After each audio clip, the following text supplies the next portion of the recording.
Hello again, my name's Gabe Zolna. Caught a little bit of Fox News, and they were talking about what was going on with Ebola, and they were talking about what was going on in Israel and Hamas, and they were talking a little bit of what was going on in Afghanistan when that Afghan soldier turned and killed a top-ranking general, the highest-ranking general that has ever been killed in Afghanistan. And then they mentioned that Barack Hussein Obama was going to be speaking shortly, and he was late as usual because he goes off of his own time.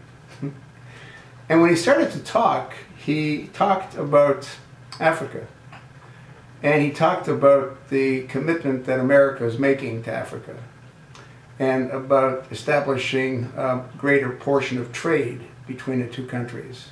And he talked about the millions of dollars that are going to be provided to support that initiative.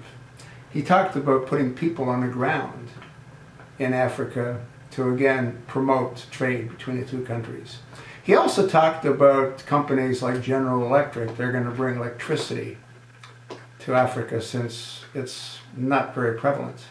I wonder if they're going to build the same kind of nuclear reactor, they meaning General Electric, as they built in Japan. Fukushima was built by General Electric, and that's been melting down for the last, 3 years? In either case, what was interesting, and what was even mentioned by Fox News, by Shepard Smith, is that Obama didn't mention the Ebola situation with the doctor and the aide that are now in Atlanta. He didn't mention the loss of the highest ranking general that was killed in Afghanistan.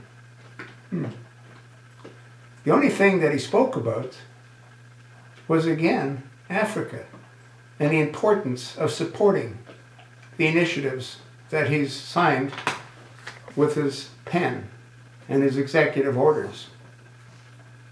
It's pretty amazing, is it not?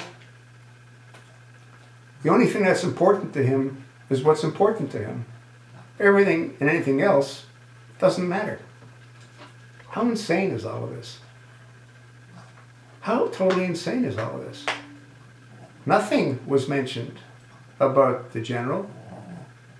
Nothing was mentioned about the Ebola situation. The only thing that he spoke about was Africa. Might that be because, well, I'm hoping that we eventually find out the truth about where he was born. I think we all know the truth. But so far, we can't prove it.